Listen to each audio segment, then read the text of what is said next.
I can sit cross-legged at the bottom of a pool without using any equipment at all. But those new recruits, they need to hold massive dumbbells just to stay underwater. And even then, they barely last. One after another, they start floating back up. I check my watch. Only 5 minutes had passed. Honestly, their performance was pathetic. I was just about to tear into them when one of my men walked over with bad news. My father was dead. He'd been hit by a car on his way home. The driver fled the scene, and because there were no cameras at the intersection, the police believed it was just a normal hit and run. The next day, my brother John showed up for the funeral too. After the service, while we were eating, John suddenly mentioned that he'd been attacked by gang members the night before. He said Dad's death didn't feel accidental, that something bigger was going on. I know John too well. Once he gets emotional, he stops thinking straight. So I warned him immediately. Don't do anything stupid. Leave it to the police. But we still ended up arguing over it. The next morning, I went to the station to collect my father's belongings. While going through his wallet, I found a note. It was covered in scrambled words. None of it made any sense, but my father wouldn't carry something like that for no reason. That was the moment I started questioning everything. Maybe his death really wasn't an accident. Later,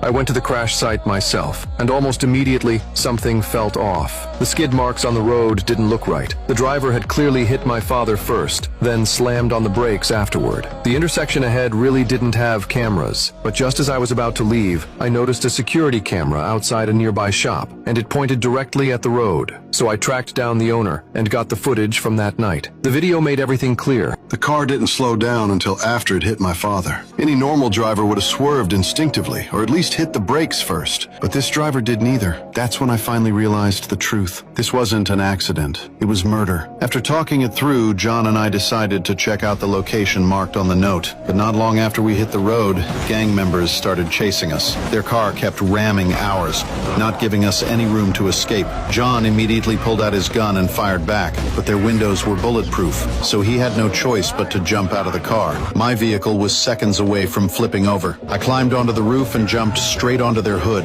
Then I unloaded round after round into the windshield. But even after dozens of shots, the glass still didn't crack. That's when John suddenly screamed at me, telling me to jump.